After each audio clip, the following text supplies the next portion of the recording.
Muy buenas tardes a todos los amigos del Diplomado Internacional sobre Derecho Procesal del Trabajo y Seguridad Social. El día de hoy tenemos a un invitado especial desde la hermana República de Argentina, de Argentina. Se trata del doctor Ramón Ricardo Rivero.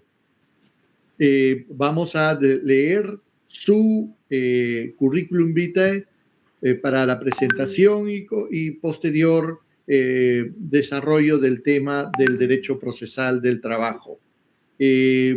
Señorita doctora Celeste Matos, por favor, lea el currículum, por favor. Muchas gracias. Muchas gracias, doctor Yangal, y buenas tardes con todos los presentes. Hoy, como indica el doctor, nos visita el doctor Ramón Ricardo Rivero. Él es abogado litigante, asesor sindical, maestrando en Maestría de Derecho de Trabajo y Relaciones Laborales Internacionales en la Universidad de 3 de Febrero en preparación de tesis, ternando para juez laboral en la justicia de Tucumán, mediador. Hoy nos acompaña, tenemos el gusto de tenerlo al doctor. Puede iniciar con su ponencia, doctor. Adelante. Muchas gracias. En primer lugar, mi agradecimiento al doctor Gino Yangale Iparraguirre, presidente de la Comisión de Capacitación en Materia Laboral y Seguridad Social de la Corte Suprema de Justicia de Lima, Perú, por la invitación y desde ya mi total agradecimiento. Y a las demás personas que intervinieron en la organización de este importante diplomado internacional de Derecho Procesal Laboral. El tema que se me asignó es el derecho procesal laboral en la República Argentina. Voy a pedir compartir pantalla, pero poder hacerlo.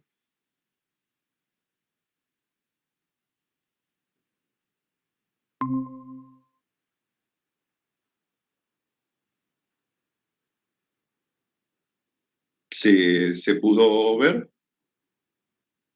¿Hola? Sí, sí. ¿Se pudo compartir? Sí, lo estamos visualizando. Perfecto. Bueno, desde la época de la emancipación de nuestro país, que ocurrió a principios del siglo XIX, tal como fue en todos los países de Latinoamérica, y en eso Argentina y Perú están muy vinculadas porque luego de los primeros gritos libertarios, como fue en la Revolución de Mayo de 1810, desde la monarquía española se buscaba la recuperación de los territorios perdidos. Y bueno, justamente desde Argentina, desde nuestra Mendoza, cruzó los Andes el general San Martín, liberó Chile y llegó hasta Lima. O sea, tenemos una historia común en esa cuestión de la emancipación. Pero bueno, luego de despojados del monarca, era necesario organizarse. A nuestro país le costó mucho. Fueron 50 años de luchas internas hasta que por fin, después en la Constitución de 1853, pudo organizarse con un sistema representativo, republicano y federal.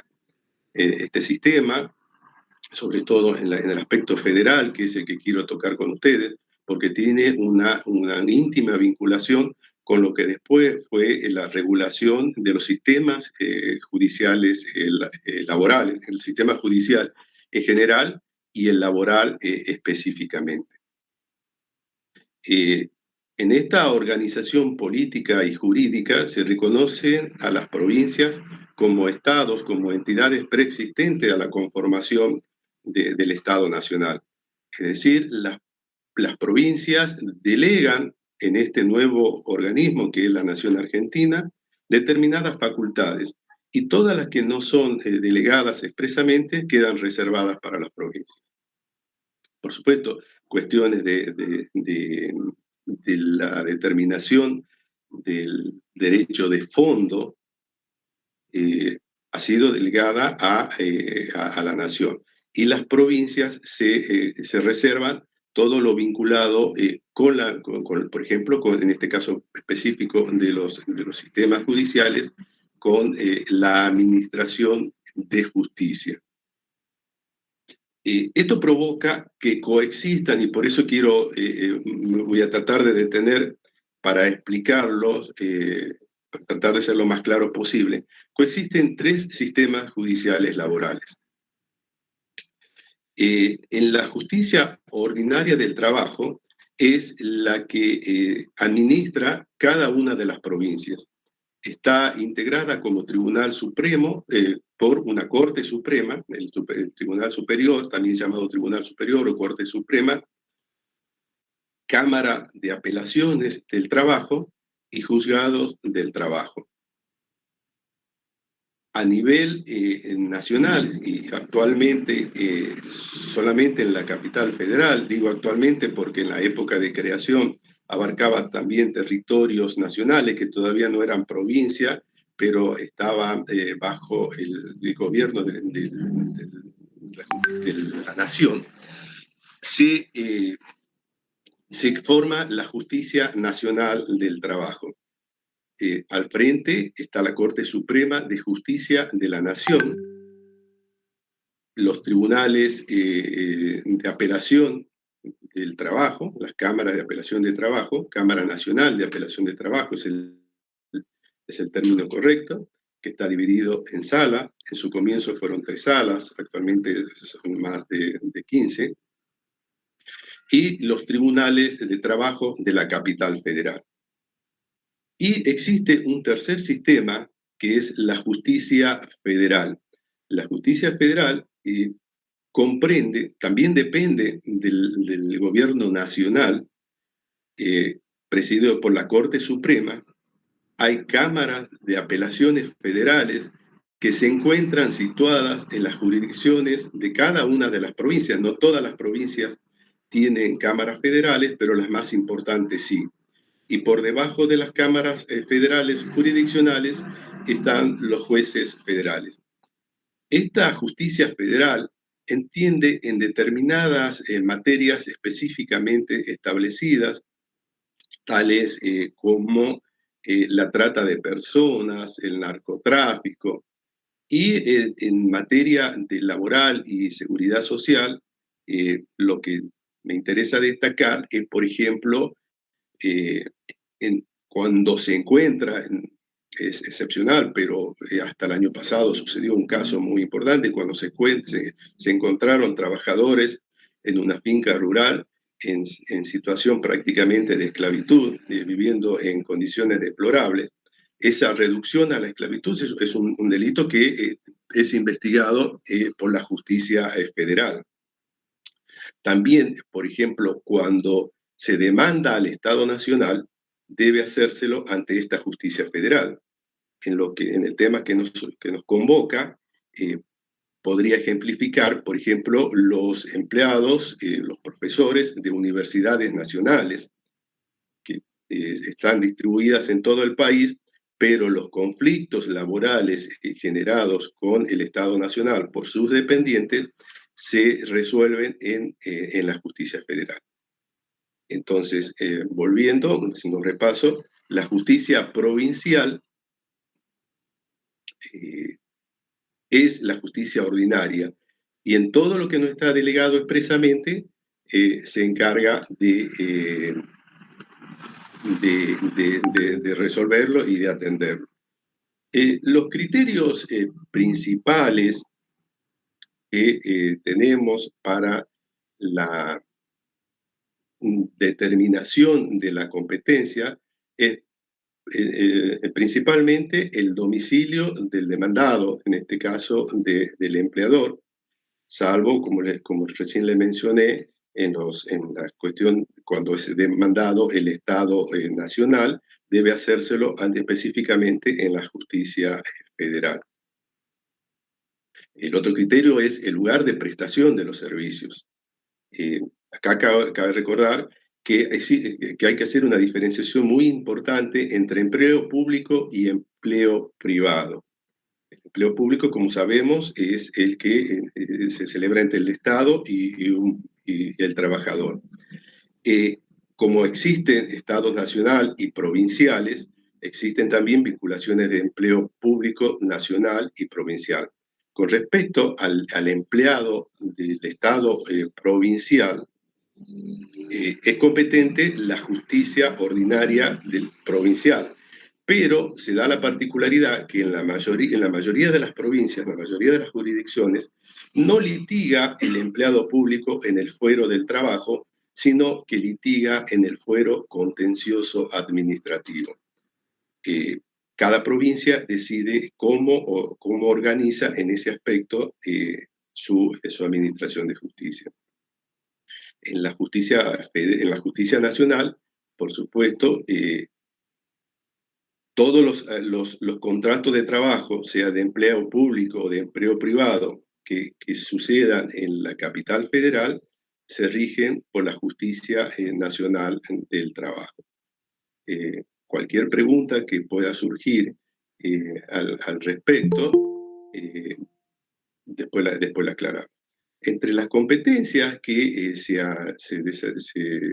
asignan a la nación, está justamente la Constitución Nacional le otorga la facultad de dictar un código de trabajo. Todavía no lo ha hecho, si no tenemos un código de trabajo de la Seguridad Social, pero sí tenemos una ley de contrato de trabajo como norma de fondo, tenemos estatutos profesionales que son leyes que regulan determinadas actividades, por ejemplo, como la de los viajantes, como la de los periodistas, etc.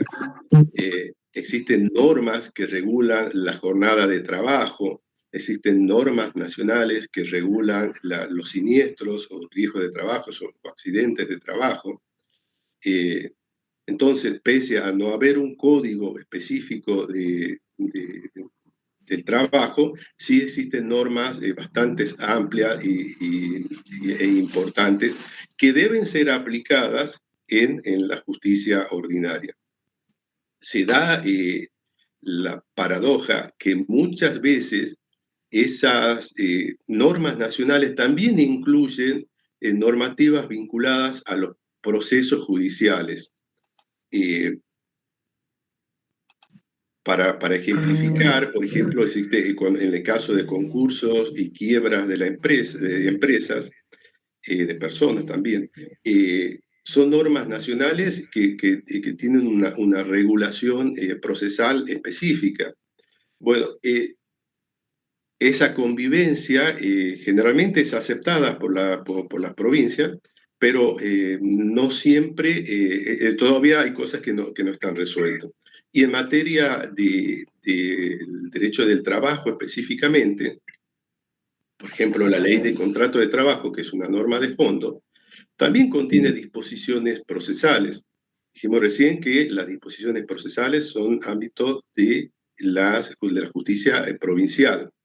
Bueno, ¿y qué significa esto? Que la justicia provincial dicta los códigos de procedimiento, dicta las leyes de cómo debe ejercerse la abogacía, cómo deben regularse honorarios, las leyes orgánicas de cada una de las jurisdicciones, que leyes orgánicas de tribunales, es decir, la organización interna de los tribunales en cada una de las jurisdicciones. Pero a veces las leyes nacionales también tienen normativa al respecto. Y voy a ejemplificar con el caso del pacto de quota litis.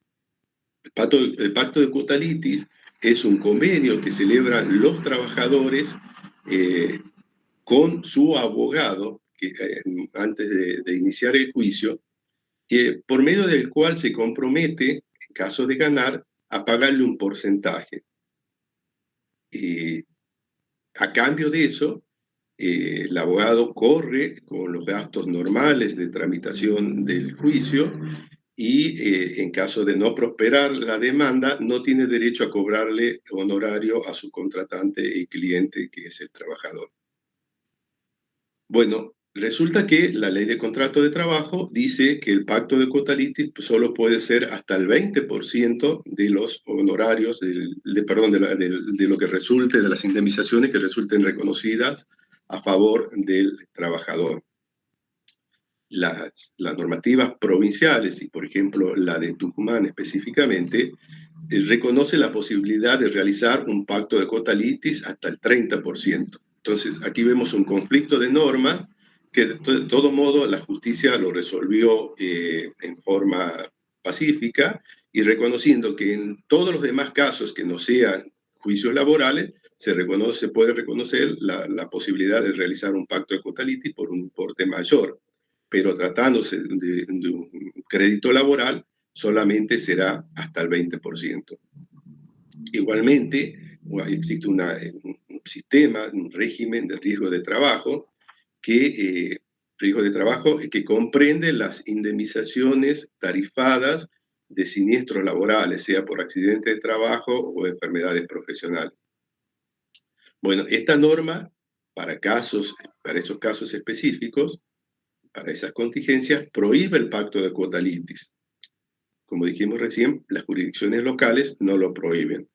Aquí también se genera un conflicto de competencia que se resuelve, todavía no hay uniformidad, y en este punto concreto está muy discutido si no configura un avance de la normativa nacional sobre la libertad de contratación y sobre esferas propias no delegadas por la Constitución a la nación.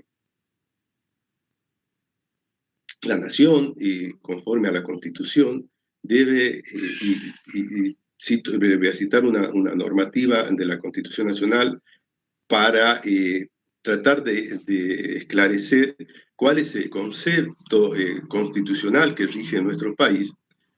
Por ejemplo, el Congreso Nacional dice que debe proveer todo lo conducente al desarrollo humano, al progreso económico con justicia social, a la productividad de la economía nacional, a la generación de empleo, a la formación profesional de los trabajadores.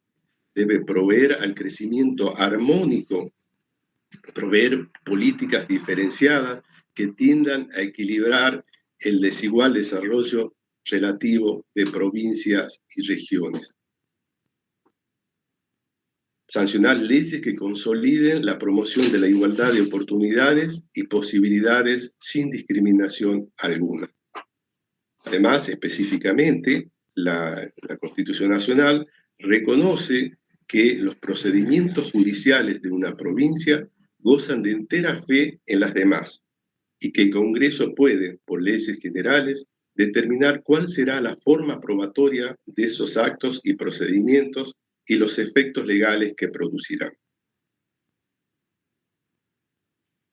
Sobre este punto hice una referencia sobre que todavía existen ámbitos donde se presentan conflictos para determinar si la nación en determinadas leyes se excede o no en la facultad que constitucionalmente le fue asignada. Perfecto. El punto siguiente que quería remarcarle es que después de la reforma constitucional del año 1994, nuestro país tiene un sistema de control constitucional y convencional difuso. ¿Esto por qué? Porque se determinó con una norma constitucional específica que los tratados internacionales de derechos humanos, que son estos tratados específicamente, son la Declaración Americana de Derechos y Deberes del Hombre, la Declaración Universal de Derechos Humanos, la Convención Americana sobre Derechos Humanos, el Pacto Internacional de Derechos Económicos, Sociales y Culturales, el Pacto Internacional de Derechos Civiles y Políticos y su protocolo facultativo, la Convención sobre la Prevención y Sanción del Delito de Genocidio, la Convención Internacional sobre Eliminación de toda forma de discriminación racial, la Convención sobre Eliminación de toda la forma de discriminación contra la mujer, la Convención contra la Tortura y otros tratos o penas crueles, inhumanos o degradantes, la Convención sobre los Derechos del Niño, son, digamos, instrumentos que gozan de igual jerarquía constitucional en nuestro país. Y lo hacen en las condiciones de su vigencia. ¿Esto qué significa? En los términos que son interpretados por los organismos internacionales encargados de hacerlo. El resto de tratados, que por ejemplo los convenios de la Organización Internacional de Trabajo, tienen jerarquía supralegal, es decir, no es una jerarquía constitucional, pero sí una jerarquía supralegal. Entonces, nuestro país adopta el sistema monista, que crea un bloque de constitucionalidad que conformado por estos tratados internacionales, la Constitución Nacional, y en el aspecto que no me quiero salir, que es la cuestión laboral, por normas laborales específicas, tanto de fondo como de forma. Más adelante vamos a ver cómo hicieron los tribunales para conjugar toda esta normativa.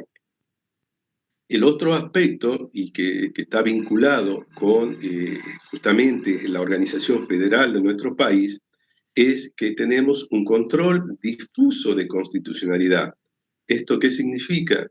Que todos los juzgados y tribunales, tanto nacionales, federales, como locales, provinciales, tienen facultad para declarar la inconstitucionalidad de cualquier norma que se oponga a los lineamientos constitucionales o convencionales. La particularidad es que esa declaración solamente servirá para el caso particular, no anula en forma definitiva la vigencia de la norma. ¿Esto qué quiere decir? Que cada litigante que considere que una norma de menor rango viola una garantía constitucional debe planteárselo al juez para que así se declare. Sin perjuicio de lo dicho, está admitido que cuando la Corte Suprema de Justicia de la Nación declara la inconstitucionalidad de una norma, existe una cierta obligatoriedad de este precedente hacia los tribunales inferiores, que solamente pueden alejarse de él con motivos serios y muy bien fundados en el caso particular. Y quería aclarar que la Corte Suprema de Justicia de la Nación entiende como con competencia originaria en los expedientes que se originan en la justicia federal y en la justicia nacional, y con competencia subsidiaria o derivada en los expedientes que se originan en las justicias ordinarias o provinciales. ¿Y esto por qué? Porque los juicios provinciales terminan normalmente ante recursos, que el último recurso es el recurso de casación ante la Corte Suprema de Justicia Provincial, pero excepcionalmente en supuestos en que se cuestione la vigencia o la afectación de una garantía constitucional o convencional, se puede intentar un recurso extraordinario federal. Y en este caso, la Corte, digamos, asume la competencia y, como le dije recién, es una competencia derivada.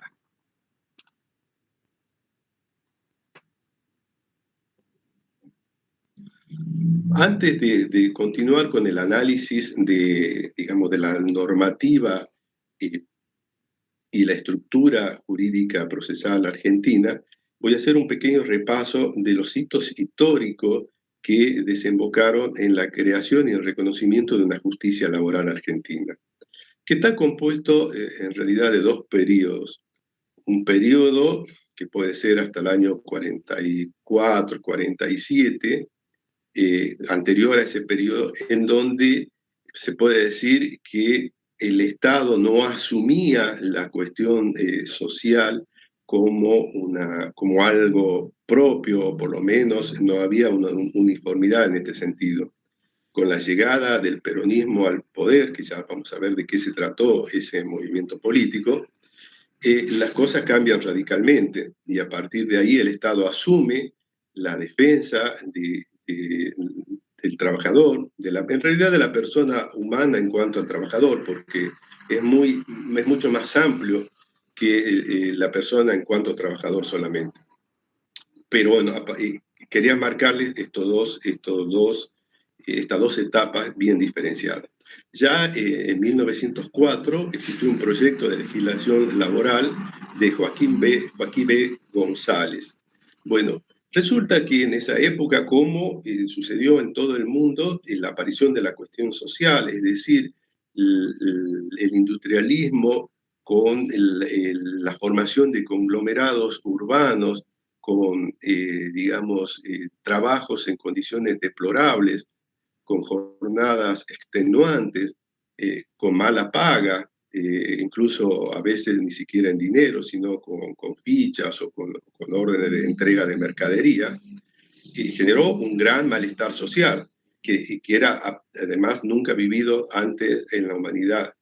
Entonces era, digamos, repelido de forma violenta también por quienes lo sufrían, y con la característica de que era colectivos. Generalmente los reclamos individuales eran muy excepcionales. Todos los reclamos, y es razonable, vinculados con la jornada de trabajo, con los salarios, eran colectivos, porque realmente, o el trabajo de niños, trabajo de mujeres. En Argentina, en 1904, todavía gobernaba Roca, que pertenecía a un movimiento conservador, pero quería lograr de alguna forma encauzar estos reclamos sociales. Reclamos sociales que estaban fundamentados tanto, digamos, por ideología de la misma Iglesia Católica, con sus encíclicas, Rerum Novarum, 40º año y todas las demás, que por el socialismo, el comunismo, el anarquismo y el sindicalismo, que en Argentina tuvo una importante impronta por la inmigración europea, la llegada de trabajadores que ya venían con todos esos ideales que eran auge en Europa. Pero no solo eso, porque fuera de las grandes urbes también había reclamos por las condiciones de trabajo, y específicamente en los aborígenes, por ejemplo en Chaco, en 1922 o 23, hubo una gran masacre porque los aborígenes no querían trasladarse desde sus lugares donde tenían sus chacras, donde tenían sus plantaciones, hacia los ingenios azucareros donde los llevaban para las cosechas, porque la paga no lo ameritaba. Entonces, a partir de ahí, las represiones eran realmente brutales, no solo ello, también sucedió en la Patagonia. Entonces, lo que buscaba desde el gobierno era encauzar esos reclamos, y se lo hacía. Este proyecto, en realidad este proyecto no llegó a cuajar, no llegó a aprobarse, pero buscaba una conciliación con un sistema tripartito. Todavía no se reconocía una justicia de trabajo, pero sí un sistema tripartito de conciliación y arbitraje. En 1909, en la oportunidad de la primera reunión de Antes de pasar a eso, que quería comentarle que este proyecto de legislación de Joaquín B. González ya contemplaba cómo controlar las condiciones de trabajo, de higiene y seguridad en el trabajo, que dice que debía ejecutarse el trabajo a fin de evitar perjuicios a la salud, al bienestar, a la vida de las personas ocupadas, o a la salud pública o al bienestar o seguridad de las personas que habiten en la vecindad de dichos establecimientos. O sea, esto nos hace ver cómo todavía el derecho de trabajo como rama jurídica autónoma no estaba definido, porque incluso se buscaba proteger los efectos que causaban los establecimientos sobre toda la vecindad, ¿no? Que hoy eso es una materia propia del derecho civil, o si se quiere, del derecho ambiental. También reglamentaba minuciosamente las condiciones de limpieza, hacinamiento, iluminación, temperatura, ventilación, liberación de emanaciones y desagües en los establecimientos de trabajo. Posteriormente, en el año 1919, se presentó el delegado argentino en la primera conferencia de Washington de la OIT, se determinó una propuesta para que sea tratada puse por el OIT, una propuesta de dos sistemas. Un sistema legal que permita prevenir las huelgas y en caso de que no pueda prevenirlas, solucionarlas por medio del arbitraje cuando los esfuerzos de prevención no hayan dado el resultado esperado. Y otro sistema que tiende a crear tribunales industriales con jurisdicción exclusiva. O sea, aquí ya vemos un atisbo de reconocimiento de una jurisdicción laboral específica. Decía la propuesta que en esos tribunales debían entender en todos los juicios y cuestiones relativas al contrato de trabajo y en la aplicación de multas y penalidades que las leyes de cada país señalen para los infractores de las leyes obreras. Resaltaba que esos tribunales tenían que ser gratuitos para los obreros y con un procedimiento rápido y expeditivo. Posteriormente, en 1921, ya con un gobierno radical que llegó al poder por la modificación de la ley electoral y permitió el voto universal y secreto, y a partir de ahí el cambio de la conformación de las cámaras legislativas, se presentó un proyecto de código de trabajo en donde se creaba para la capital federal un juzgado que estaba vinculado, un juzgado específico laboral, que estaba vinculado con organismos tripartitos de carácter administrativo, y este juzgado funcionaba como órgano de apelación. Estos organismos, creados también por el proyecto, eran, por ejemplo, vinculados al salario, que se les llamaba jueces de salario, a la conciliación y arbitraje de los conflictos, el Consejo de Conciliación y Arbitraje, o a las tarifas, que eran los valores de los precios, etc.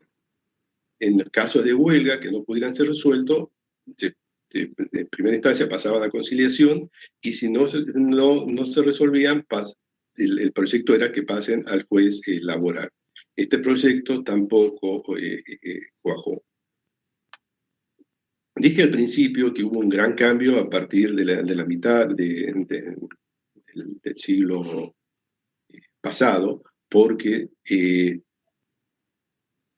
hasta ese momento Argentina había actores sociales muy importantes, que ya lo mencioné: el sindicalismo, el anarquismo, la doctrina social de la Iglesia, que, digamos, justificaban y visibilizaban la cuestión social.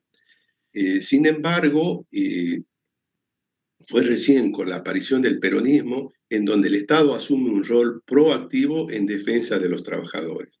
Es así que, en virtud de un golpe militar del año 43, se designa a Juan Domingo Perón en el Departamento de Trabajo. Comienza a interiorizarse de las condiciones en que se desarrollaban las tareas y todas estas situaciones que venimos mencionando, y determina que es necesario contar con una justicia propia, con un fuero propio. Y mediante el decreto 32.347 determina la creación de los tribunales de trabajo, pero solo en el ámbito de la capital federal. Mereció la oposición rotunda por parte de tribunales, y después, un poco les cuento la historia argentina, al año siguiente, de este año 1944, y por el poder que estaba adquiriendo Juan Domingo Perón dentro de la cúpula militar que gobernaba, se lo detuvo. A partir de ahí el pueblo trabajador salió a la calle el 17 de octubre, que es conocido actualmente como el Día de la Lealtad en Argentina, y es un feriado nacional, digamos, en el rescate de su líder. Lo logró, habló desde los balcones de la Casa Rosada en ese momento Perón, y a partir de ahí nació todo este movimiento, digamos, muy especial y casi inédito en el mundo. Y entonces, con Perón, que en realidad el peronismo lo que hizo fue encauzar, fue vincular, vehiculizar, si se quiere, desde el Estado, todas estas pretensiones que ya venían desde el principio del siglo, por ejemplo, con el socialismo. pero no se quedó solamente en esto. Por ejemplo, se logró el voto femenino, que hasta ese momento las mujeres no podían votar. Entonces era mucho más amplio que solo la cuestión laboral, aunque generalmente se lo tome en ese sentido. Después que es elegido, después del año 45, directamente por medio de una ley, que es la ley 12921 del año 1947, el Congreso aprueba la creación del juzgado de trabajo en la capital federal. Esto significa, si se quiere, la aparición de la justicia de trabajo en Argentina. A partir de entonces es reconocida una justicia de trabajo. Desde el gobierno nacional se incentivó la celebración de convenios, de pactos con las provincias para lograr una administración de justicia, si no uniforme, por lo menos parecida. Y ya en el año 1949 existía justicia de trabajo, tribunales de trabajo con cámaras de trabajo, la capital federal, y provincias como Santiago del Estero, Santa Fe, Buenos Aires, Tucumán, Jujuy, Salta, Corrientes, y estaba en proceso de implementación San Luis. O sea, el movimiento a partir de ese momento digamos, de generalización de un fuero laboral fue muy importante y determinante. Pero no solo en esto se quedó, digamos, el peronismo como fuerza política, porque en 1949 modifica la Constitución Nacional y dicta una constitución de avanzados criterios para la época. Yo les voy a señalar, por ejemplo, lo que decía en un capítulo vinculado a los derechos del trabajador, de la familia, de la ancianidad, de la educación y de la cultura. Como vemos, o sea, no era que se defendía solamente a la persona física en cuanto trabajador, sino a la persona humana en todas sus vicisitudes, en toda su vivencia y en todos los aspectos que podía aparecer como vulnerable. Y se reconocía, por ejemplo, en ese capítulo, el derecho de trabajar, no el derecho a la protección al trabajo, sino el derecho a trabajar, lo que en terminología actual podemos identificar como el derecho al empleo, es decir, que toda persona necesitaba trabajar para satisfacer sus necesidades espirituales y materiales, y el Estado, como organizador de esa comunidad, tenía la obligación de brindárselo, de proveérselo en respeto de su dignidad. Se le reconocía derecho a la capacitación, derecho a preservación de la salud, al bienestar, a la protección de la familia, al mejoramiento económico, es decir, al progreso económico individual y familiar, y a la defensa de los intereses profesionales mediante las agrupaciones gremiales libremente constituidas y participar en otras actividades lícitas tendientes a la defensa de los intereses particulares. Pero no fue esto lo que mereció el mayor, digamos, oposición de esta Constitución, que en definitiva duró pocos años, en realidad 6 años de vigencia. ¿Por qué? Porque en el año 1955 hubo un golpe militar que a poco tiempo la abrogó. Bueno, lo que decía que el capítulo que en realidad fue para, digamos, generar oposición, fue el que estableció la función social de la propiedad, el capital y la actividad económica. Y establecía que la propiedad privada tiene una función social y, en consecuencia, estará sometida a las obligaciones que establezca la ley con fines de bien común. Dice que el Estado debe fiscalizar quienes, por ejemplo, usan el campo e intervenir para lograr que sea el labriego o quien cultiva la tierra el que se convierta en propietario. Dijo específicamente, el capital debe estar al servicio de la economía nacional y tener como principal objeto el bienestar social. Imagínense cómo cayó esto en una comunidad que estaba, que todavía todas estas cuestiones vinculadas al trabajador y a la cuestión social no las tenía incorporadas. concluye en el artículo 40 de la Constitución del año 1949, que la organización de la riqueza y su explotación tienen por fin el bienestar del pueblo, dentro de un orden económico conforme a los principios de la justicia social. Como le dije, esta Constitución duró muy pocos años fue abrogada.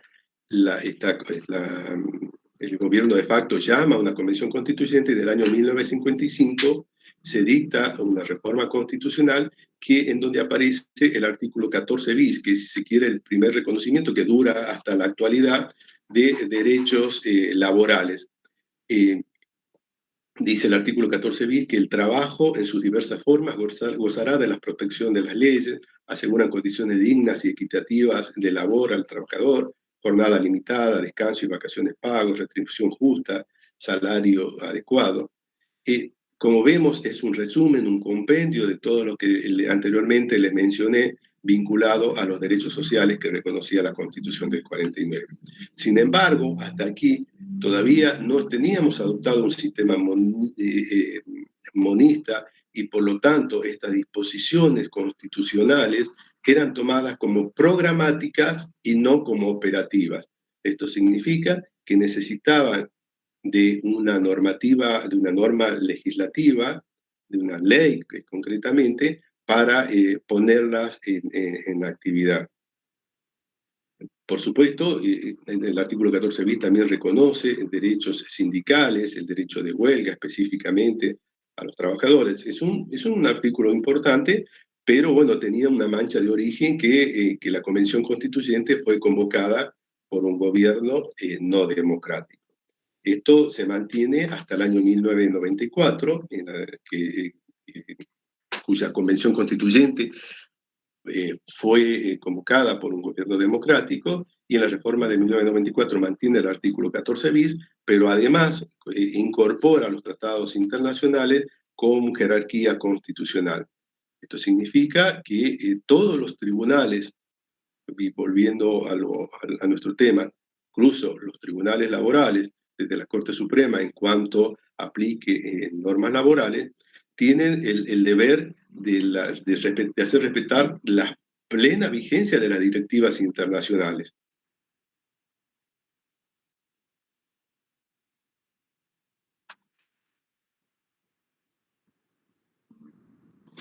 En cuanto al esquema laboral, el normativo laboral, un poco ya adelanté cómo quedó conformado en la actualidad, es decir, está compuesto por normas de fondo y normas de forma. Las normas de fondo, su dictado es atribución nacional y está compuesto por los tratados internacionales, bueno, que no lo dicta la nación, pero sí establece la firma de esos tratados, por la Constitución Nacional, la Ley de Contratos de Trabajo, los estatutos profesionales, las leyes nacionales, los decretos del Poder Ejecutivo, resoluciones y acordadas de la Corte Suprema. Pero además por los convenios colectivos de trabajo, que son los celebrados entre los trabajadores y los empleadores, son normas que establecen condiciones de trabajo y de salario en cada una de las actividades y comprende más del 50% de la actividad productiva en Argentina. Ahora bien, tal como ha quedado conformada este esquema normativo, me pareció interesante traerles a ustedes el análisis de la legislación procesal desde diferentes tópicos que yo he llamado desde la discriminación, de la tutela judicial laboral efectiva, y luego sí regulaciones legales del proceso específica, como la gratuidad, la aplicación de costa, la posibilidad o no de la aprehensión de instancia, y cómo se ha tratado el tema de la duración de los procesos. Y además los infortunios laborales y cómo influyó la virtualidad, en definitiva, por la pandemia, en los procesos judiciales. Bueno, como le decía, la discriminación, no voy a ahondar demasiado en cuanto a la conceptualización que tienen los instrumentos internacionales, pero sí tengo que decir que ha sido definida como una conducta culturalmente fundada y sistemática y socialmente extendida de desprecio contra una persona o grupo de personas sobre la base de un perjuicio negativo o un estigma relacionado con una desventaja inmerecida y que tiene por efecto, intencional o no, dañar en sus derechos y libertades fundamentales.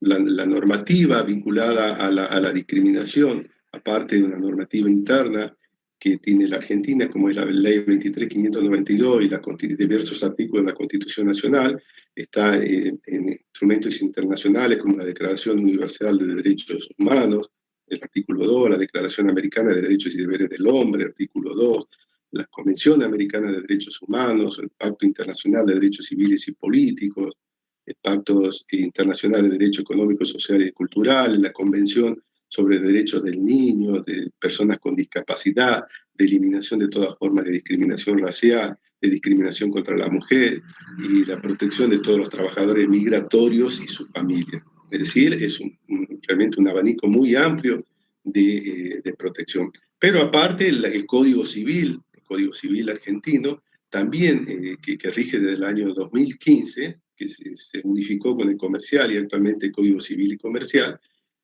contempla expresamente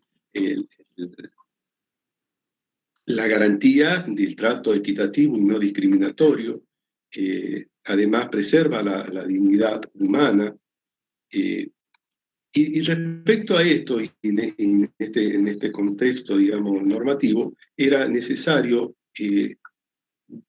analizar cómo resolvieron los tribunales determinadas situaciones que hasta ese momento no se habían planteado, y con este cuerpo normativo sí se hizo.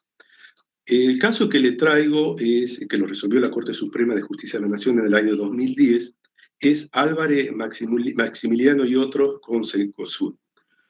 Maximiliano Álvarez y un compañero de trabajo entraron a trabajar en una empresa de supermercado de origen chileno que había llegado a la Argentina y fueron registrados como asesores. El Sindicato de Comercio estimó que ese cargo de asesor no entraba en ninguna de las categorías convencionadas y por lo tanto no permitió su incorporación a ese sindicato. Lo que decidieron estas personas registradas como asesores fue conformar un sindicato propio. Así lo hicieron y se inscribieron en el Ministerio de Trabajo, y luego de eso obtuvieron la inscripción, todavía está en trámite de la obtención de la personería gremial, y luego de eso hicieron un reclamo laboral a su empleador por mejoras salariales. La gerencia que recibe a Maximiliano Álvarez le dice, bueno, pero nosotros no tenemos conocimiento de quiénes son ustedes. Entonces Maximiliano Álvarez le presenta toda la nómina que conforma la comisión directiva. Al poco tiempo, toda esa nómina fue despedida sin causa. Inician juicio para lograr la reincorporación. ¿Basado en qué? En que fueron discriminados, según la ley interna de Argentina 23.592, por su actividad sindical. Les recuerdo y les informo que en Argentina el empleado privado no tiene estabilidad propia. Es decir, solo el empleado público tiene estabilidad propia. ¿Qué significa esto? Que para despedirlo, para que se rompa el vínculo de trabajo de empleo público, debe iniciarse un sumario que concluya directamente con una cesantía. El empleado privado, en cambio, puede ser despedido. No se había presentado con anterioridad un caso como este, en que un trabajador fue despedido sin causa y alegaba que lo había sido por discriminación. La Corte Suprema ordenó, en contra de lo que venían sosteniendo los tribunales inferiores en esta causa, ordenó la reincorporación de los trabajadores con este argumento, que la ley antidiscriminación 23.592 no admite salvedades o ámbitos de tolerancia. Corresponde la reinstalación acorde con principios internacionales de reparación, con rectificación o restitución y no solo compensación. Con este argumento se dispuso la reincorporación de los trabajadores despedidos por ejercer actividad sindical.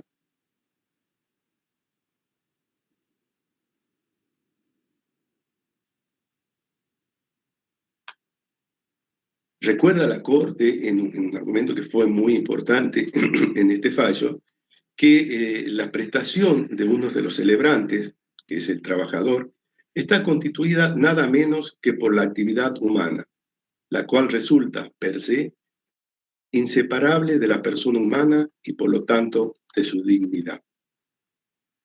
Dice que sería un entendimiento superficial del artículo 14 bis de la Constitución Nacional, que garantiza al trabajador, lo protege al trabajador por el despido arbitrario, interpretar que es una suerte de prohibición absoluta y permanente de toda medida de reinstalación.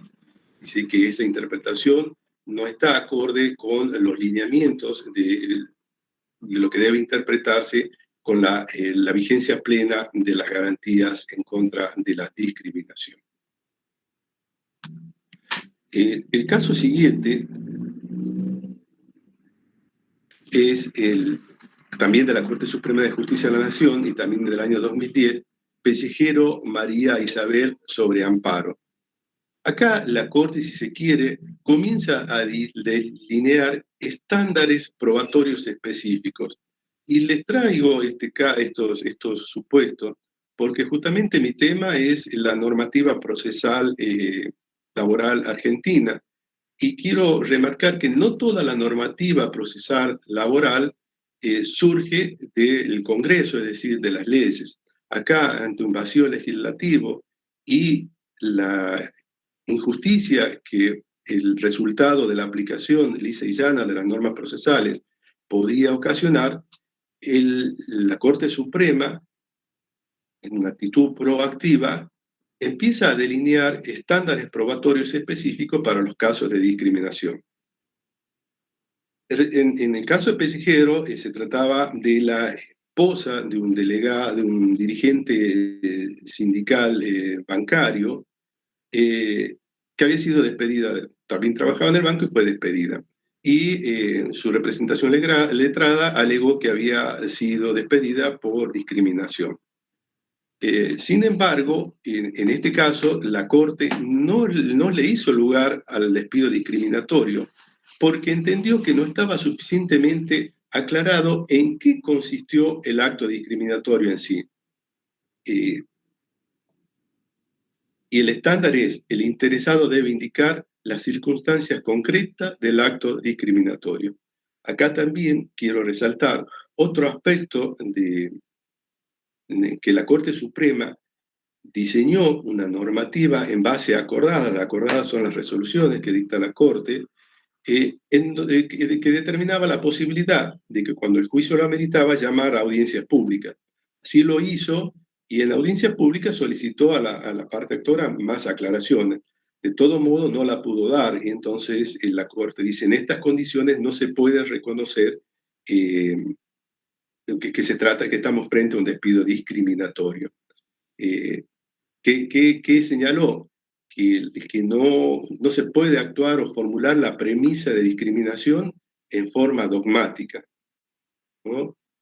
Porque se debe explicar de qué modo o mediante qué hechos o circunstancias concretas ha quedado patentizada la alegada conducta discriminatoria de la empleadora.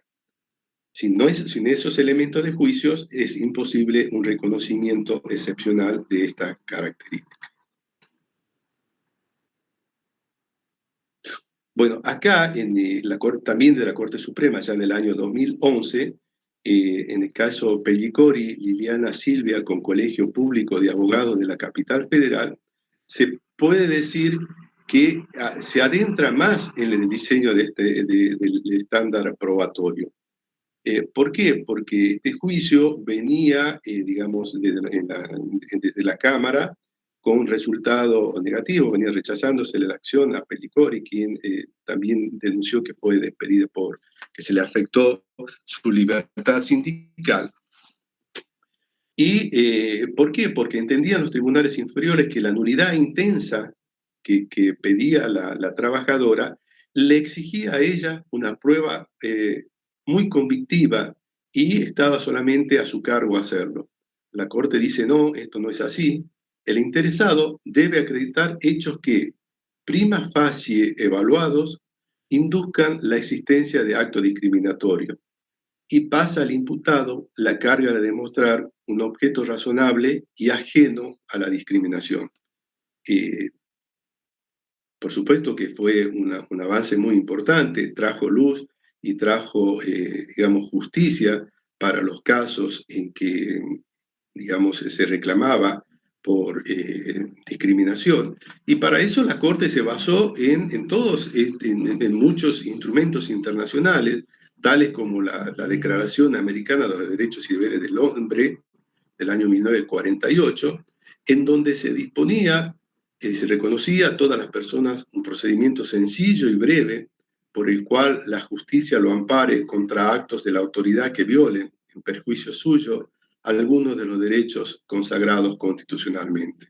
Es decir, que el estándar era la facilitación y no la imposición de mayores cargas probatorias cuando estén en juego este tipo de reclamos. Además, también la Corte cita, digamos, interpretaciones en que no bastan que los recursos existan formalmente, sino es preciso que sean efectivos, es decir, que se deba brindar a la persona la posibilidad real de interponer un recurso que permita alcanzar, en su caso, la protección judicial requerida. Para esto se basó en un criterio de la Corte Interamericana de Derechos Humanos, en el caso Acosta Calderón con Ecuador. Y también hace referencia a un estudio específico de la Comisión de Expertos de Convenios y Recomendaciones vinculados con la igualdad de empleo y ocupación, en donde se advierte que uno de los problemas de los procedimientos, de este tipo de procedimiento más importante, es que cuando una persona alega una discriminación en el empleo o en la ocupación, se refiere a que con frecuencia le corresponde la carga de la prueba del motivo discriminatorio subyacente al acto incriminado, lo que puede constituir un obstáculo insuperable a la reparación del perjuicio sufrido. Dice que lo más frecuente es que la discriminación sea una acción o una actividad más bien presunta que patente y difícil de demostrar, tanto más cuando que la información y los archivos que podrían servir de elementos de prueba están la mayor parte de las veces en manos de las personas a las que se dirige el reproche de discriminación.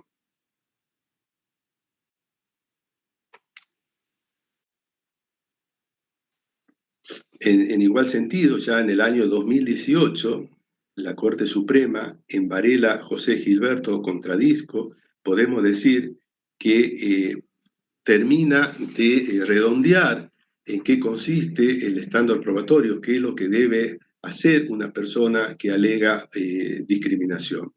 Y dice, me permito leerlo, quien alega un acto de tal característica debe cumplir con la carga de afirmación en demanda, explicando adecuada y claramente las circunstancias concretas, temporalmente correlativas, que desembocaron en la conducta discriminatoria endilgada, resultando suficiente luego la demostración de hechos que, prima facie evaluados, resulten idóneos para inferir su existencia, correspondiendo en tal caso a la demandada la acreditación fehaciente de que la conducta adoptada tuvo una causa, un motivo objetivo y razonable ajeno a toda discriminación. En otros fallos, tales como Cisneros y Caminos, también se aboca la Corte en establecer el parámetro de los medios adecuados, o sea, complementa el estándar diciendo que se debe comprobar que los fines perseguidos con el acto que se dice discriminatorio, que eso, y si los medios utilizados son adecuados a los fines perseguidos. Por ejemplo, en el caso Cisneros, y les comento de qué se trata este caso, es una mujer de la provincia de Salta que quería ser conductora de micros, o sea, de colectivo de transporte urbano de pasajeros, que en Argentina hasta entonces eso solamente era una tarea para varones. Entonces se presentaba, si bien tenía la licencia de conductor para que la habilitaba, cuando se presentaba a las entrevistas, nunca era elegida. Entonces, si bien era un acto que no surgía desde el Estado, ni específicamente se veía con claridad que se tratara una discriminación concretamente hacia ella, era realmente llamativo que no existiera ninguna mujer en toda la provincia que condujera micros. A partir de ahí, la Corte señala, no, que esto tiene que cambiarse, es más, y aquí también haciendo una ampliación de lo que significa, digamos, en la teoría del derecho procesal tradicional como la cuestión litigiosa, por medio de resoluciones obiter dicta, la Corte recomienda a los actores sociales que establezcan un cupo de por lo menos un 30% para futuras elecciones de personal que contemple la posibilidad de ingreso de mujeres. En el otro caso, que ya es mucho más reciente, Caminos con Nuestra Señora de Loreto, que es del año 2021, se trataba de la preceptora de un establecimiento educativo, es decir, un colegio privado, que entabló una relación sentimental con un ex alumno, o sea, una persona que ya había egresado del establecimiento, y se hizo público porque salió en medios masivos de comunicación. Entonces, la preceptora fue despedida porque se entendía que su conducta contradecía con los valores de la institución. Entonces, la Corte Suprema dijo, bueno, la institución puede tener valores, pero no todos los valores que pueda tener la institución deben ser respetados por el derecho, sino solo aquellos que realmente persistan luego de comprobar que con ellos se obtiene el fin perseguido.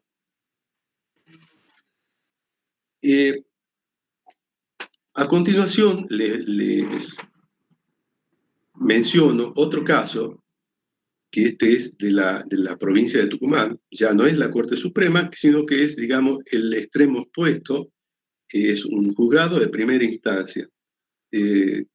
Los autos se llaman Salvatierra Ramona Laura con sanatorio 9 de julio. Es una sentencia también reciente del año 2019. Resulta que la trabajadora se desempeñaba en este sanatorio mediante contrataciones sucesivas. Empezó como reemplazo de otra dependiente, pero después, si bien no cumplía tareas en forma permanente, muchas veces su labor excedía los requerimientos de reemplazo.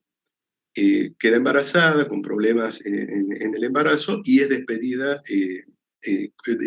estando vigente el periodo de prohibición.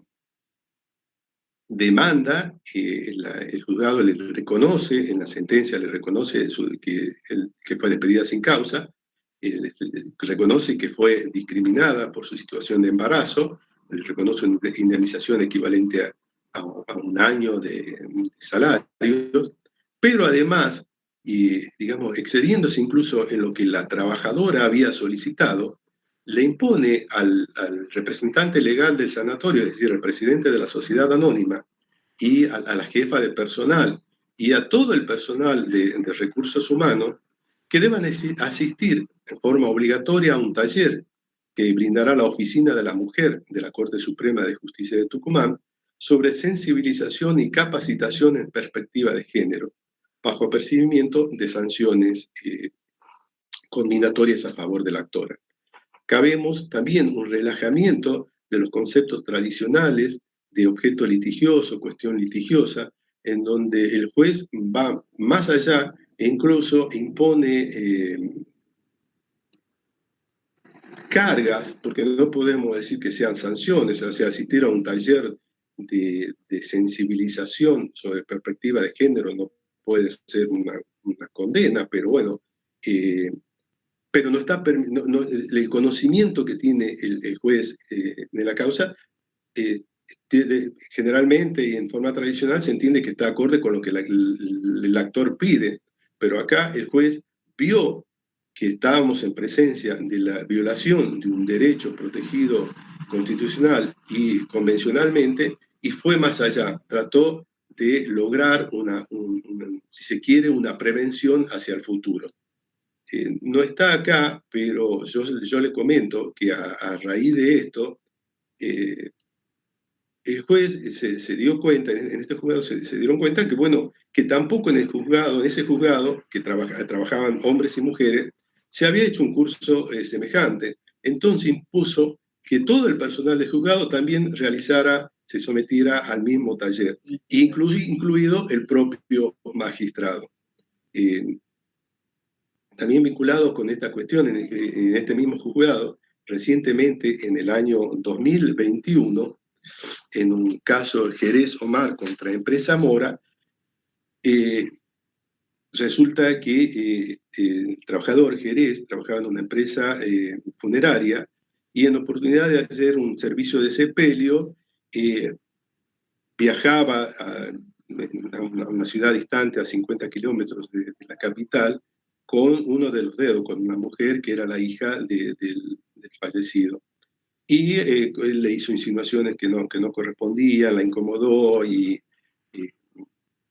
esta mujer denuncia la situación en la empresa, la empresa despide al trabajador, el trabajador inicia el juicio por despido incausado y el juzgado no le hace lugar a la demanda, no solo que no le hace lugar a la demanda, sino que lo manda a realizar el taller de sensibilidad con perspectiva de género.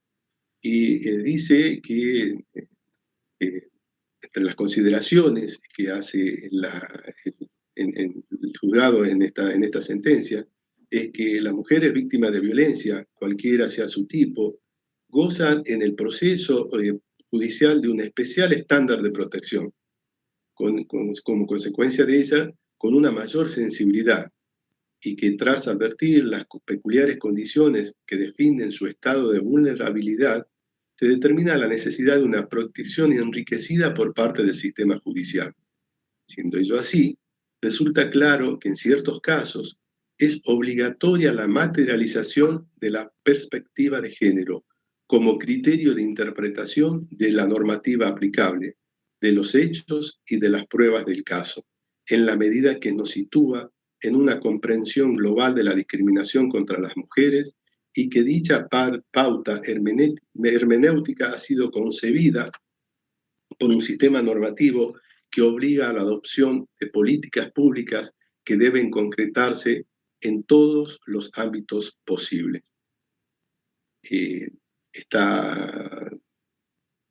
Este criterio es reforzado con la cita del maestro Calamandrei que se hace en esta sentencia, en donde dice que no basta que los magistrados conozcan a la perfección las leyes escritas. Sería necesario que conocieran perfectamente también la sociedad en la que esas leyes tienen que vivir, y que los jueces y justiciables que participan en el proceso en concreto no son muñecos mecánicos construidos en serie, sino hombres vivos, cada uno situado en su mundo individual y social, con sentimientos, intereses, opiniones y costumbres. Estas últimas pueden ser, desafortunadamente, malas costumbres.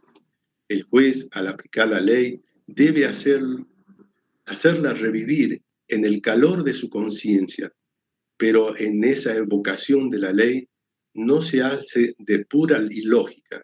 El juez debe sentirse únicamente como hombre social, partícipe, intérprete de la sociedad en que vive.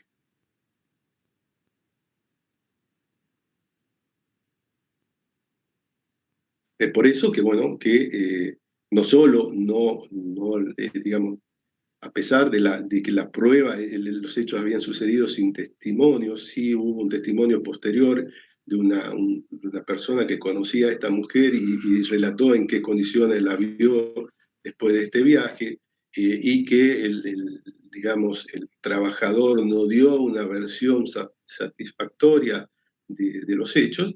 se entendió como verosímil y verídico el relato de la mujer, y a partir de ahí se rechazó el reclamo por despido injustificado. Otro aspecto, como decía, que quería tocar, además de la discriminación, es el de la tutela judicial efectiva. Esto significa que para eso me basé en un trabajo del doctor César Arese, que se denomina la tutela judicial efectiva en los países de América del Sur, que es un trabajo de la OIT, el número 10, que se publicó en el año 2020 y se encuentra disponible en la web. Con base a toda la normativa internacional vigente, tanto en el sistema internacional de derechos humanos como en el sistema americano de derechos humanos, y no solo de los tratados, sino de los criterios que adoptaron la Corte Suprema, la Corte Internacional de Derechos Humanos y la Comisión, establece que un parámetro, una medida a tener en cuenta. La traigo porque me parece una innovación. Les reconozco que en Argentina no he visto una aplicación contundente de esta teoría, pero me parece que en algún momento puede surgir. ¿Y qué dice el doctor Arese?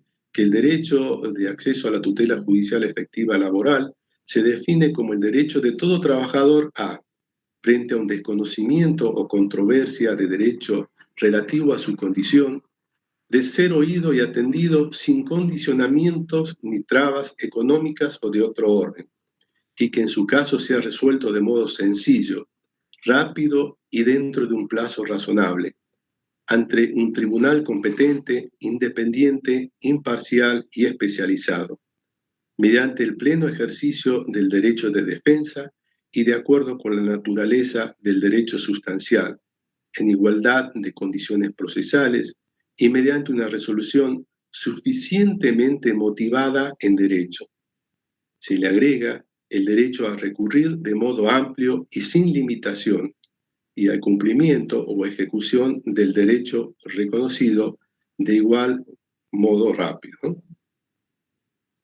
Y existe en el trabajo del doctor Arese la cita a muchos instrumentos, incluso reuniones, donde se determina la importancia del reconocimiento de la tutela judicial laboral efectiva, que me parece un concepto novísimo y que, bueno, me pareció interesante mencionárselos. El desarrollo de los instrumentos judiciales es en muchos papeles de la OIT es mencionado como de importancia radical para lograr la plena efectividad de los derechos humanos y de los derechos laborales. Concretamente en Argentina, en este tema de la tutela judicial, lo voy a aplicar para el caso de los accidentes de trabajo. La legislación argentina sobre accidentes de trabajo establece dos vías en que puede seguir el trabajador. Una vía tarifada, el trabajador accidentado, una vía tarifada, que ante el producido el accidente activa la intervención de una aseguradora de riesgo de trabajo contratada por el empleador, que le da todos los servicios médicos y después le paga el equivalente a su salario durante el tiempo que no puede trabajar por un plazo máximo de 2 años, y luego de ello acude esta arete o el trabajador a una comisión médica jurisdiccional que determina el grado de incapacidad y la vinculación con el trabajo. Muy bien. Luego de evoluciones y declaraciones de inconstitucionalidades y muchas cuestiones vinculadas a esta normativa, una reforma reciente determinó que era obligatorio el paso por comisiones médicas antes de iniciar un juicio, un reclamo judicial por accidente de trabajo. Como antes le dije, nosotros tenemos una organización federal. La normativa es obligatoria para la justicia nacional, pero invita a las provincias a adherirse a este sistema de tránsito obligatorio ante comisiones médicas, cuya resolución, es bueno decirlo, tiene eficacia de cosa juzgada administrativa.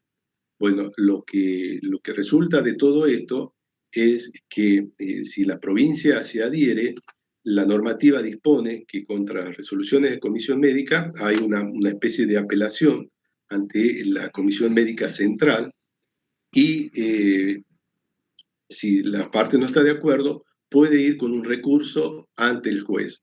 Entonces, acá encontramos, y vinculado con esta cuestión de la tutela judicial efectiva, que debe garantizar un acceso independiente, digamos, un acceso amplio al conocimiento del juez. No, en la normativa reconoce solo un recurso limitado y que también limitado en el tiempo, es decir, debe plantearse en el término de 60 días. ¿Qué pasó? Muchas de las jurisdicciones provinciales que adhirieron le hicieron modificaciones a la norma y prácticamente muchas de ellas, por ejemplo Córdoba, digamos, acepta, si bien el tránsito obligatorio previo entre comisiones médicas, pero acepta una revisión total, con lo cual estaría garantizado el acceso a la justicia sin condicionamientos ni trabas. Bueno, esta cuestión todavía no está resuelta. La mayoría de las provincias sí se adhirieron al sistema. En la provincia de Tucumán no está adherida y por lo tanto el tránsito ante comisiones médicas es una cuestión voluntaria. Si el trabajador no está de acuerdo, puede acudir directamente al juez. Los cuestionamientos constitucionales que se le hacen es que las comisiones médicas, primero, está compuesta por médicos, o sea, ni siquiera son abogados, no tienen la especialidad que la materia requiere. Y por otro lado, tampoco tienen la independencia, porque son médicos contratados por el Poder Ejecutivo Nacional, por medio de la Superintendencia de Riesgo de Trabajo, que no tienen una estabilidad como, con la cual se puede garantizar una independencia de sus resoluciones. Esa es entre los cuestionamientos más importantes que se le hacen.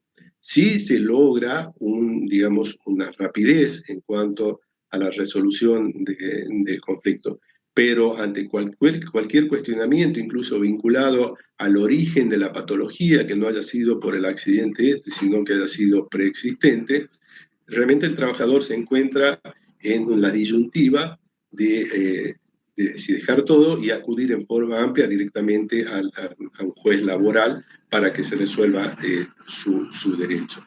En este sentido es que entendemos que, bueno, es una cuestión que todavía no está resuelta en Argentina. Hace poco la Corte Suprema de Justicia de la Nación, que tiene una composición distinta a la que dictó los fallos del 2010 que antes mencioné, ha determinado en el caso Pogonza que es constitucional el tránsito obligatorio a comisiones médicas. Sin embargo, la doctrina entiende que esto de ningún modo da por terminado la cuestión. Y ahora pasando a otro aspecto de mi disertación, voy a abordar directamente las cuestiones procesales específicas. Como en Argentina, como le dije, tenemos, bueno, son 23 provincias, más la Ciudad Autónoma de Buenos Aires y más la Justicia Nacional, como que tenemos 25 jurisdicciones, es una cuestión muy amplia, cada una con sus particularidades, pero voy a tratar de extraer lo que en general se puede determinar de ellas. En primer lugar, la reglamentación del Código Procesal, los códigos procesales laborales en general, no es completa, es decir, se regula por una ley que se llama Código Procesal, aspectos precisos, propios del derecho del trabajo, tales como la gratuidad, posibilidad de fallar extrapetita, que ya vamos a ver, etc. Pero en todas las otras materias que ya están reguladas por los códigos procesales civiles, si directamente se hace una remisión. Esto provoca que en muchos casos el trabajador, pese a la declamación de que tiene protección y del principio protectorio, ya en la actividad judicial propiamente dicha, no siempre se ve reflejado esa protección con la que debe contar. Si bien la mayoría de los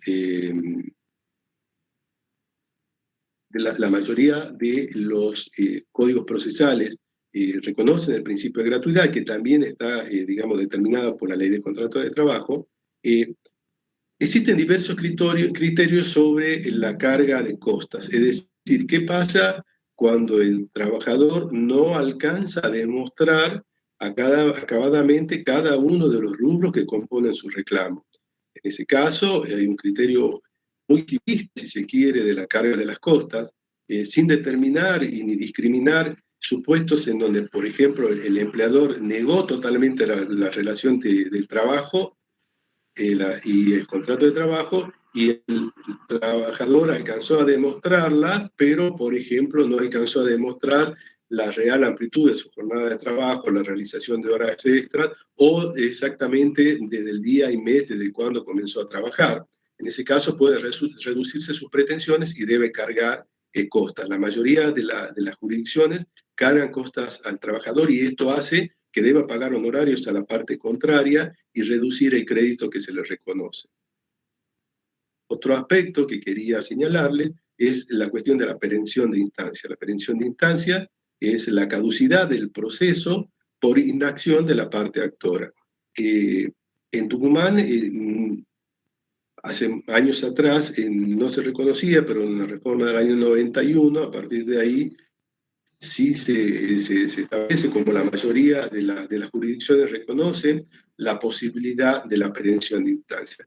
Sin embargo, por ejemplo, en la provincia de Buenos Aires, el Código Procesal Laboral de Buenos Aires establece plazos cortos de perención de instancia de 3 o 6 meses según el tipo de proceso, pero requiere que previa a activarse este mecanismo, se intime al actor, al trabajador, a activar el proceso. Es decir, se le da una oportunidad de continuar.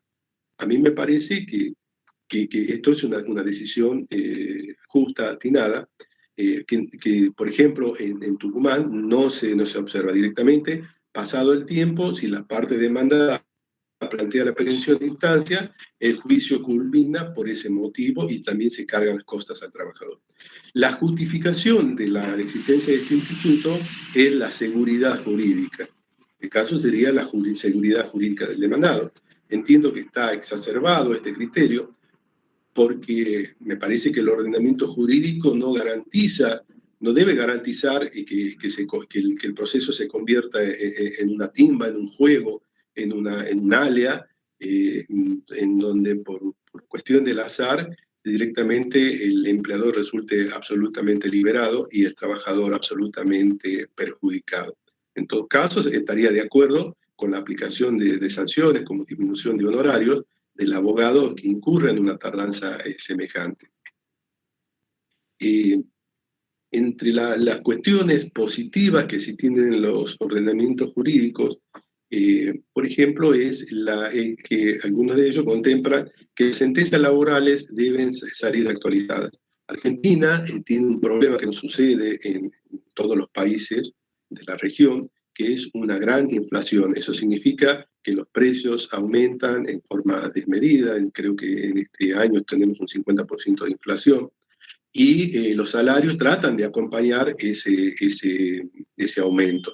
Cuando un trabajador es despedido, la ley de contrato de trabajo establece mecanismos que están vinculados con el último sueldo, el mecanismo de indemnizatorios que están vinculados como, digamos, como módulo de valor el último sueldo percibido, el mejor sueldo percibido, que prontamente queda desactualizado. Bueno, las sentencias laborales, incluso, por ejemplo, en la provincia de Tucumán, debe dictarse en forma actualizada al momento de su dictado. También se contempla la posibilidad en la mayoría de los ordenamientos ultrapetita. Esto significa un poco más allá de lo pedido por la parte y de lo que conforma la cuestión contenciosa o de lo que se debate en el juicio. No está admitido que falle extra petita, es decir, directamente saliéndose y reconociendo pretensiones no solicitadas, pero el juez laboral sí puede, por ejemplo, si existe una mala cita del derecho o un reclamo por valores inferiores a los que le corresponde al trabajador, puede, mediante el uso de este mecanismo que le otorga el ordenamiento jurídico, el sentenciante reconocerle fallar extra petita, de ultra petita y reconocerle esos derechos. En cuanto a la duración de los procesos laborales en Argentina en general demoran entre 2 y 5 años. Estoy haciendo, digamos, una evaluación bastante, digamos, relajada porque cada jurisdicción tiene mecanismos diferentes y actualmente muchas de ellas se encuentran en proceso de reforma. Por ejemplo, en Córdoba, hacia este año ha comenzado a regir las reformas y el reconocimiento de procesos abreviados, cuando las demandas comprenden créditos que son fácilmente determinados, cuando se trata, por ejemplo, de un despido sin causa, en donde indudablemente existen indemnizaciones previstas legalmente que van a proceder.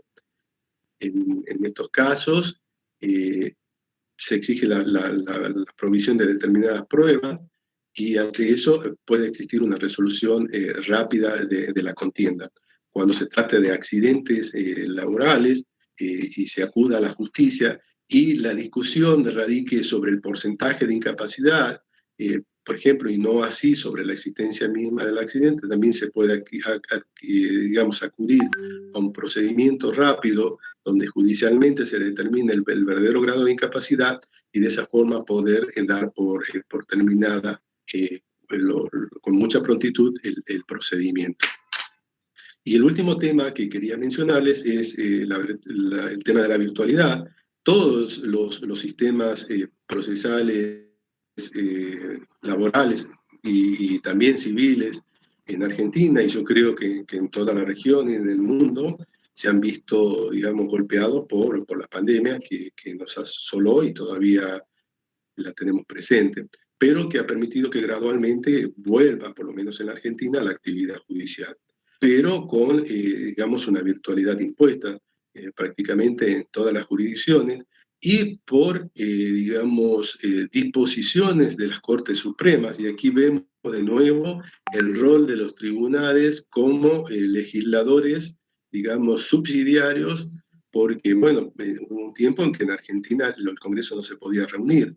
Entonces, mediante acordadas se fueron diagramando las posibilidades de presentar escritos por vía de la web, que era un sistema que ya se venía implementando, pero en forma muy lenta, muy pausada, y realmente el expediente electrónico entiendo que va a conformar, y tal como ya sucede en Brasil antes de la pandemia, en nuestra región, la característica de lo que tiene que ser el proceso laboral. Bueno, muchas gracias y quedo a la espera de las preguntas que ustedes quieran formularme. Muchas gracias. En realidad ha sido muy interesante la disertación del doctor Ramón Ricardo Rivero, expositor de la República de Argentina, y vamos a proceder a la lectura de las preguntas que son de estilo siempre en estos actos académicos. A ver, por favor, doctora Celeste Matos. Sí, doctor, muchas gracias. Aquí tenemos la pregunta número 1. ¿Cuál ha sido la eficacia del control de convencionalidad dentro del proceso laboral argentino?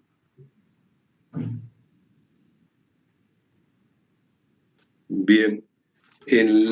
Los fallos que cité tienen en virtud del argumento de autoridad que representan los criterios de la Corte Suprema de Justicia de la Nación cuando resuelve sobre la constitucionalidad o la inconstitucionalidad de una norma, tuvo una acogida positiva en los tribunales inferiores.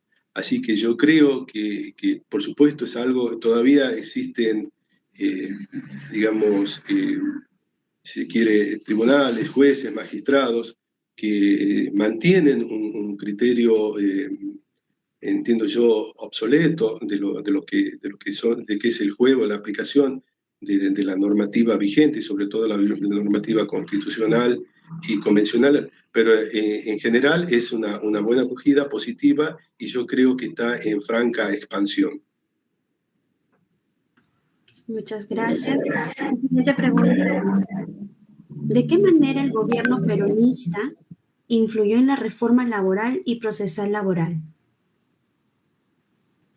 Bueno, el gobierno peronista tiene una característica que tomó, o sea, encontró en los trabajadores, si se quiere, el sentido de su fuerza.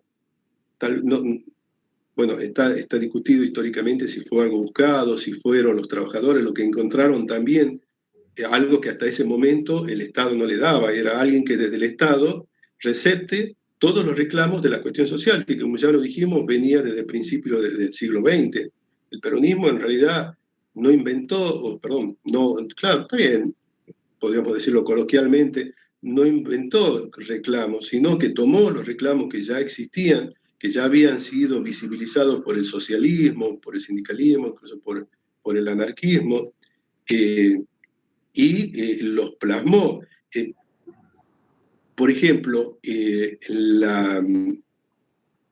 la misma justicia, si se quiere, ya es algo que no está reconocido, ya venía reconociendo en casos en que era imposible, digamos, disimular cambios en los criterios del Código Civil cuando se debía indemnizar a los trabajadores accidentados. Es decir, era imposible sostener el criterio de reconocimiento de responsabilidad basado solamente en una responsabilidad subjetiva, es decir, el empleador va a ser responsable solamente cuando tenga culpa o dolo en el acaecimiento del siniestro. La justicia comenzó a reconocerla y no solo la justicia argentina, sino en base a criterios sobre todo desarrollados en Alemania y en Francia, del criterio objetivo de responsabilidad. Y esto provocó modificaciones definitivas en el Código Civil. Entonces, los reclamos ya existían, la necesidad de implementarlos ya existía. Lo que pasa es que no había, antes del peronismo, a mi modo de ver, un gobierno suficientemente fuerte para imponerlos, porque no nos olvidemos que la forma republicana de gobierno está compuesta de 3 poderes. El poder ejecutivo puede tener mucha voluntad política, pero si desde las cámaras legislativas no tiene una mayoría que le permita plasmar en normativas jurídicas todo su programa para el cual fue elegido, difícilmente va a alcanzar todos los objetivos buscados. El peronismo logró hacerlo, logró una mayoría y fue en ese sentido, digamos, si se quiere, una revolución en cuanto al reconocimiento de la cuestión social.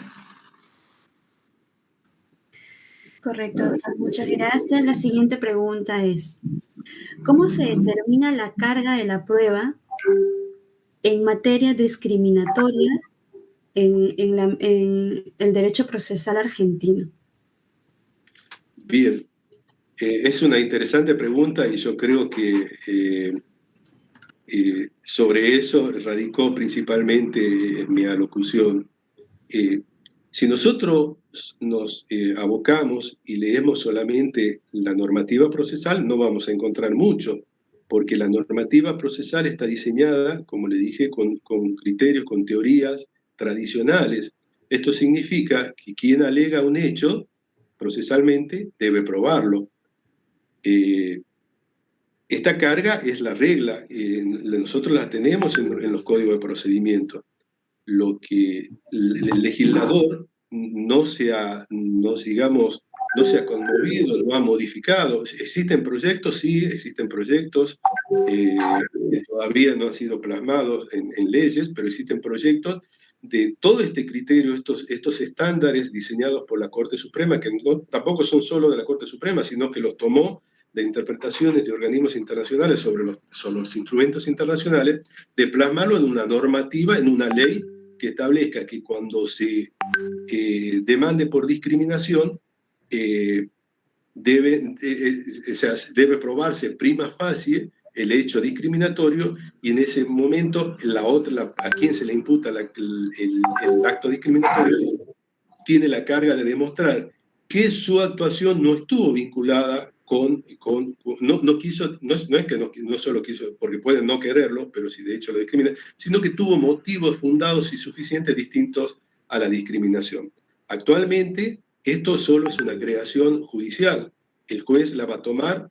¿Con qué fundamento? En que una norma inferior, como puede ser un código procesal, no puede impedir la realización plena de un derecho superior, como al no ser discriminado, a ser tratado en igualdad de condiciones. Esta creación, digamos, pretoriana, es fundamental, y es fundamental, por ejemplo, en Argentina, hacerla en cada caso particular. O sea, no es algo que se va a repetir, una muletilla que se puede aplicar siempre. Hay que demostrar que en el caso concreto existió, por lo menos prima facie, un acto discriminatorio, explicarlo en qué consistió, ver cómo se defiende a quien se le imputa un acto discriminatorio, y en función de eso el juez debe decidir. Por supuesto, de acuerdo a la organización jurídica argentina, el juez no decide conforme a derecho, no decide conforme a equidad. Esto significa que debe motivar debidamente sus resoluciones. Bueno, creo que en eso resume la respuesta. Espero que haya sido completa. Sí, doctor. Muchas gracias. La siguiente pregunta es: ¿el tripartitismo es esencial dentro de las relaciones laborales en materia procesal de la Argentina? En materia procesal actualmente no. ¿Por qué? Porque es un aspecto, está muy bien la pregunta, porque me va a permitir, digamos, ahondar un poquito más en lo que fue la evolución histórica. Los primeros reclamos, allá a principios del siglo pasado, involucraban sobre todo reclamos por cuestiones colectivas. Los reclamos que hoy llegan a la justicia laboral son principalmente por cuestiones individuales. Entonces, un poco el tripartidismo en ese aspecto no tendría mucha relevancia, porque no está. El tripartidismo sirve cuando están en juego situaciones, digamos, situaciones generales o colectivas. A mi modo de ver, conforme a la organización jurídica, es el reclamo individual o pluriindividual, porque también se admite la pluralidad de actores, pero se va a estar debatiendo sobre cuestiones individuales. Esto no significa que pueda haber conflictos colectivos que se debatan judicialmente. Sí los hay, y por eso digo muy bien la pregunta, porque me permite aclarar que, por ejemplo, los conflictos entre sindicatos o intrasindicales se debaten en la justicia federal o en la justicia nacional, de acuerdo al tema de que se trate. ¿Por qué? Porque acá también hay un aspecto a destacar, que existe la inspección de trabajo, o la inspección de trabajo, es ejercida tanto por las provincias como por la Nación. El Ministerio de Trabajo de la Nación tiene facultades de inspección, por ejemplo, en casos como le mencioné, de sometimiento a la esclavitud, a los trabajadores, a situaciones que parecen esclavitud, directamente interviene la Nación, porque muchas veces estas cuestiones exceden una jurisdicción provincial determinada. Entonces, hay casos en que se debaten intereses comunes. En ese caso yo creo que la estructura, si se quiere, va a ser una parte que tiene el interés, que puede ser individual o colectivo, otra parte a quien se le imputa la violación de ese interés, y el tercero, que va a ser el magistrado, el que va a definir. Pero esto no es la estructura propia de la Organización Internacional del Trabajo y en la cual se han desarrollado multiplicidad de normas, sobre todo los convenios colectivos. Es la estructura tripartidista, es la participación en grado de igualdad de tres partes. En la estructura judicial, el magistrado está por encima. Y acá se ha generado otro criterio. Tiene que mantener la imparcialidad, pero sin olvidar que el trabajador siempre tiene derecho a la protección jurídica. Esa sería mi respuesta. Muchísimas gracias al doctor Ramón Ricardo Rivero. Realmente este esfuerzo que lo hemos convocado al doctor para que nos cuente las circunstancias del derecho laboral argentino. Estamos muy contentos de esta participación, ha sido muy ordenado y con su PowerPoint nos ha explicado los casos importantes que ha habido en nuestra hermana República de Argentina, ¿no? Así que realmente a nombre del presidente de la Corte Superior de Justicia, de la Comisión de Capacitación del Área Laboral y Seguridad Social, le damos nuestro agradecimiento y también le vamos a hacer llegar el diploma correspondiente que revele este agradecimiento hacia su persona.